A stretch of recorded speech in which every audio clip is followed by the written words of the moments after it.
Hello and welcome to Healing from Within.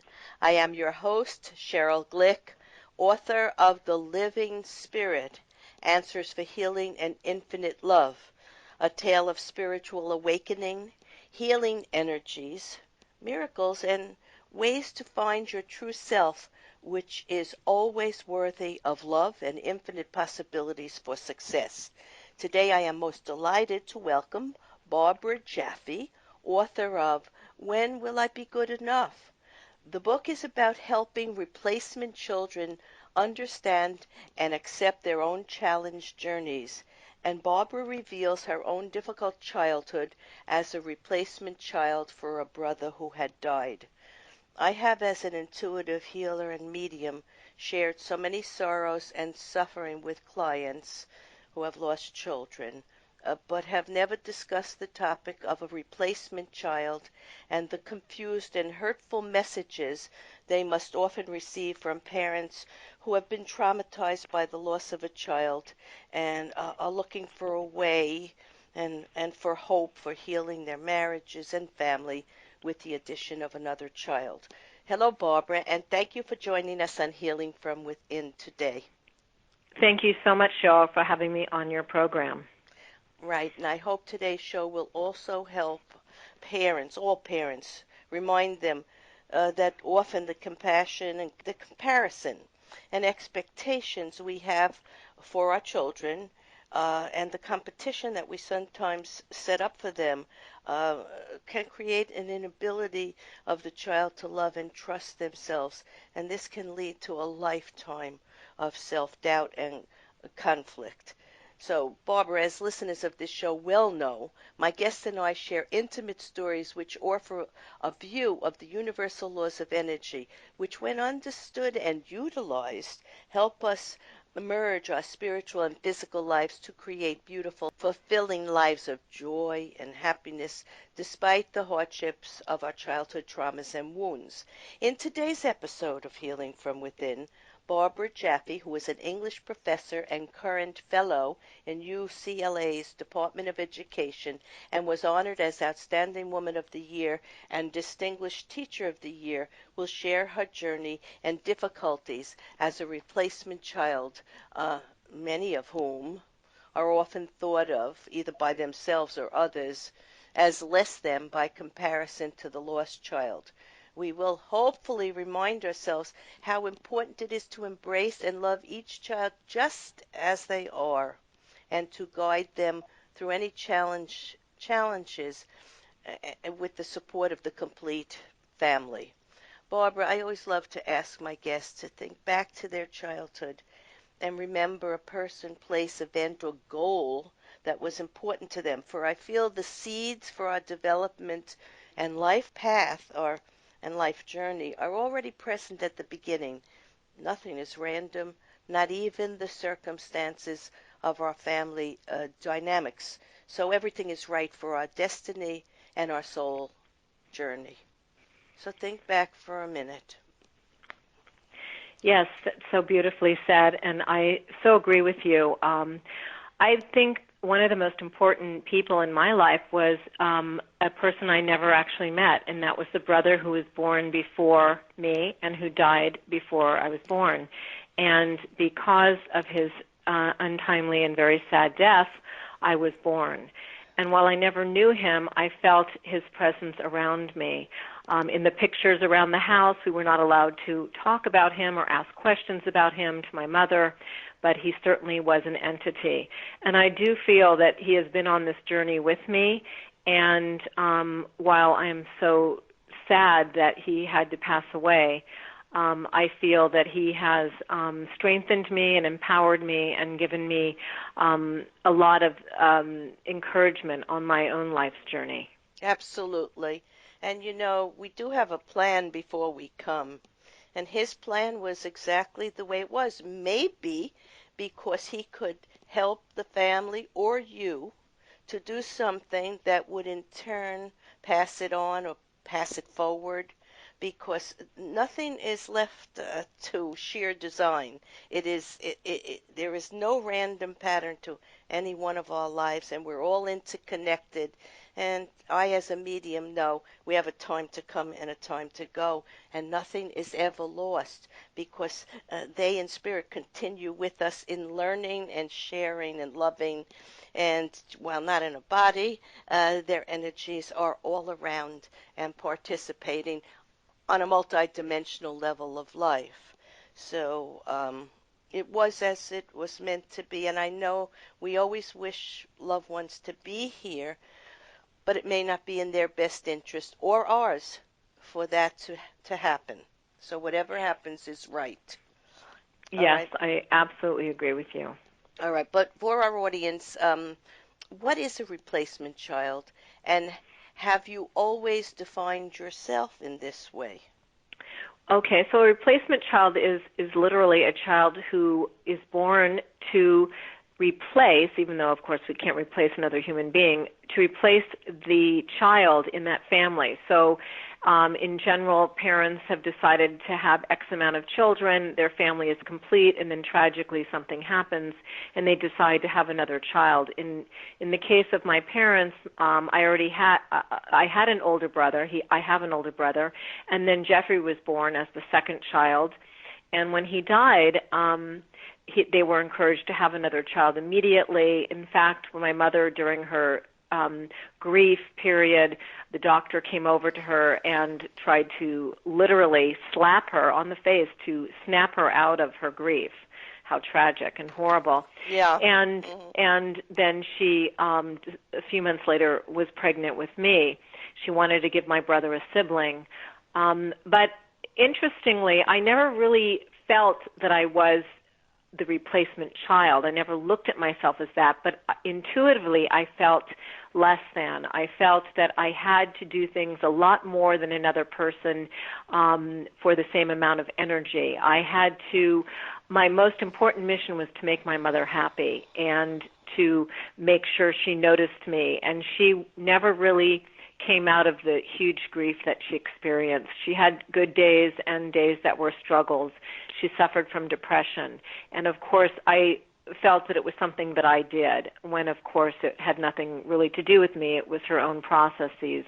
It was at a time where therapy wasn't necessarily the focus of helping people. There were not support groups, anything like that. So I just felt that in terms of my self-esteem, my self-worth, my self-confidence, those were all areas of my life that I felt were very much of a challenge for me. And all children, indeed all of us, think that we can make another person happy, and we try so very hard, but we can't. Happiness comes from within each person's individual soul energy, and it doesn't come from the outside world.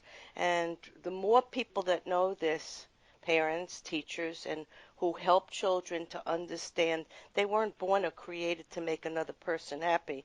They were born to seek more knowledge about themselves and to find more joy in living and to shed that energy out into the world. And, the characteristics you're talking about and the problems of a replacement child lend themselves really to many other groups of people. For example, people affected by having an alcoholic husband or wife or parents, a depressed parent or a emotionally detached parent or an abusive parent, because the quality is the same. It's still knowing that you're trying to make this other person or want this other person to be happier and feeling you are the responsible one. And it happens in so many I would say almost in all families in one Yes, way or yes. another. Yeah, Yes, right? you're absolutely right. So I wrote the book through the lens of a replacement child in terms of feeling not good enough in many areas of my life. However, I realized, and that's why I decided to have it published, was that many people could relate. To feel maybe less than at least some segment of one's life, and maybe growing up with a sibling who required extra attention or being compared. So you're right, absolutely. You Many did. people can. And in Yes. the book, you showed that. You showed these conditions would apply to almost every family.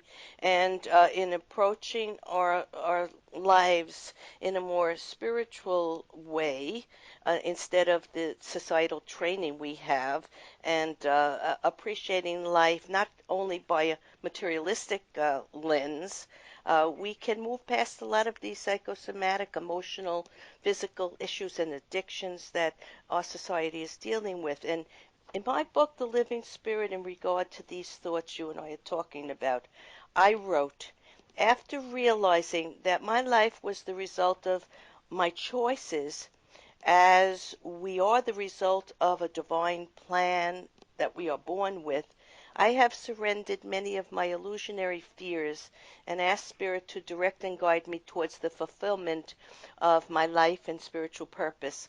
Of course, I, like others, still possess human frailties and at times have misinterpreted thoughts. However, I hope to continue in small increments to develop unconditional love for others without expectation. Doesn't every human heart seek to love without judgment? When we accept each other with our earthly limitations, without wanting to change, fix, or blame each other, then a greater sense of peace and freedom will be established. And that's what we're talking about in terms to the children born into families that have had great suffering, and there's blame and there's anger and there's judgment. Emotions can be felt, but we can move past them and not linger in them. Then we have a chance to get into the higher emotions, which are joy and peace and love and resilience and caring for ourselves and others. So that's what we're hoping people are going to learn how to do after reading your And book and seeing, the way forward to do some of this. absolutely, and I fully believe what you said, that despite any challenges we might have in our lives, we can live fulfilling, wonderfully enriching, and serene lives. And that is something that I have been able to appreciate in my own journey. I know, like you said, I needed to go through what I needed to go through in order to come out to having this fulfilling life. Right, and being able to write your book and help people, and we everything we go through is just preparation for the soul to become refined and filled with greater compassion and love. And some of us are meant to share it through writing, through music, through art, through families, however it's meant to come out. It we have the opportunity through our experiences. And then look what can come from it. So many wonderful things. So, what are the areas of your life that you feel were the most affected by your position as a replacement child? Well, as I said, initially I wanted to make my mother happy, and that pretty much then expanded to most everybody. I became an extreme people pleaser, wanting to make everyone happy, and that made me more of a perfectionist, which of Hmm. course is a very difficult path because there's no such thing. And I always felt just less than somebody else with regards to many things. On a positive side, working very hard, I was able to create a wonderful career for myself. I had a strong education. I loved school. I created that world for myself. But I think with others, I just felt that I needed to keep proving myself, and I think for that, it was very hard, but That coming to was the hard for you. realization, Yeah. right, coming to the realization that the only person I really had to prove anything to was myself, That's and that, it. and And coming to the realization that I was just good enough just the way I am, bingo. as That's we it. all are. I was the same type of kid. I was a people pleaser, but I was the middle child, and I think my parents had wished for a boy, and maybe somehow as an intuitive I sensed that I was a little tomboy as a child. I played baseball, and I maybe sensed that that's what my mother had wanted, and she wasn't as happy either. And you say your father was able to adjust and to you and with you and for you. And so I had the same thing with my father and mother. But as a result, yeah, I had to be a perfectionist too. And I spent a long time in realizing that it's not possible in this world, in this physical world, and that we're good enough just the way we are, and we have so much to offer. And so I came from a different family dynamic than you, but I dealt with some of the challenge that you had also. Yes, It's it's interesting. I interesting. think so many of these are universal challenges that we are up against. Hmm. So let's go on to, have you had any health problems that you might be related to this emotional interference during childhood? No, no health problems. Well, I shouldn't say that. Early on, I definitely evolved into having an eating disorder, and Okay. that was part of the perfectionism. That was Hmm. part of the dynamic I had with my mother, and so certainly that is something that I have struggled with off and on my entire life. Yeah. And absolutely it came from the conditions outside of you. You That's weren't correct. born with that. You developed that in response to a discomfort, a feeling of your soul not being as comfortable and grounded in the physical due to all the other issues from other people and the energy that you were receiving and the perceptions and thought patterns, because they affect us. We're all affected by each other. And you don't have to, you can walk into a room, and if there's someone who's very angry there, even those of us who are not empathic, as empathic, I guess we all are a bit, will feel it physically. Yes, We'll feel the energy. uncomfortable. It's Mhm. all about energy. Our thoughts are energy. Everything is of a vibration, and we're all affected by each other from the minute that we're born. Actually, even before we're born. Yeah, we're Yes. starting to be affected by everything around us. But let's go on to you. You started to talk about your parents. You described that both of your parents responded to their son's death differently. What was your father's response? Well, my father was very busy at work, and I think he just went into his job even more. He walked on eggshells around my mother, very protective of Mm, her. He did not have any of the issues that my mother did in terms of looking at me differently or wanting something to be different with me. I think he appreciated me just the way that I was, and I always sensed unconditional love from him, whereas my mother, it wasn't always. There were some conditions. So he was more willing to talk about my brother, to talk about the memories that he had, but was never around my mother. So he used to do that pretty much in quiet, just with myself. But he you had a know, different way of yeah, dealing with the grief. Yes. yes. And during the time, I guess, when you were born and when your brother passed, and what you told me about the doctor, how he responded so inappropriately, coming in and smacking her and saying, get into life and have another child. And Mhm. that was the thinking in the 50s and 60s.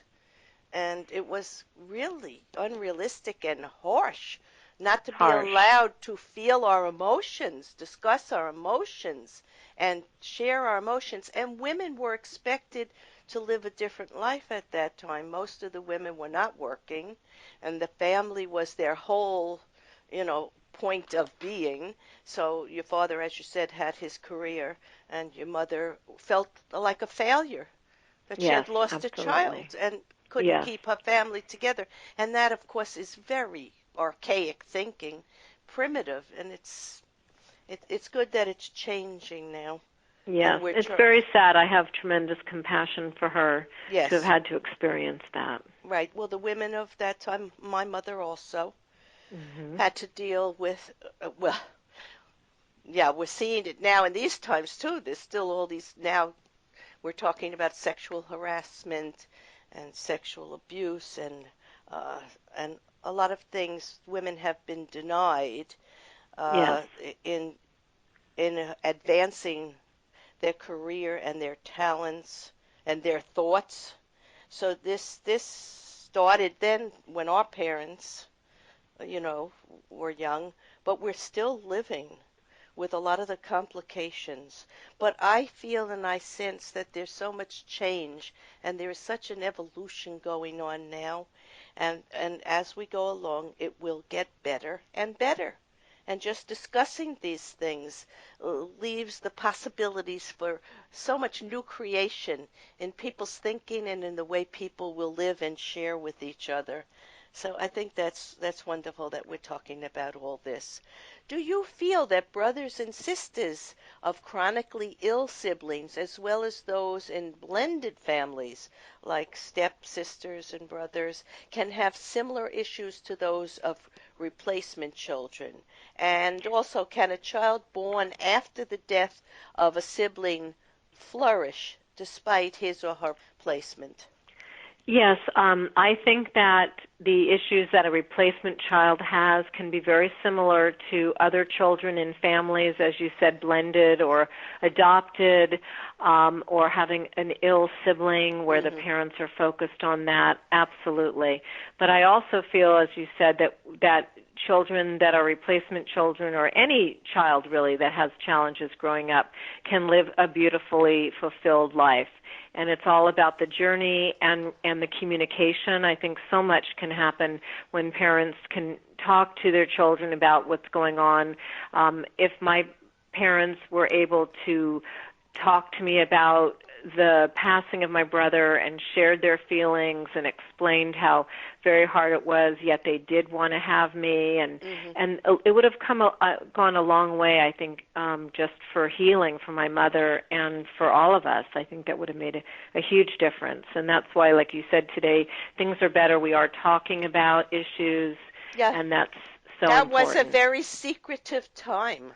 Yes, it was. After World War II, when the economy and the hope for the American dream and every family having a home, everyone, they were all perfectionists.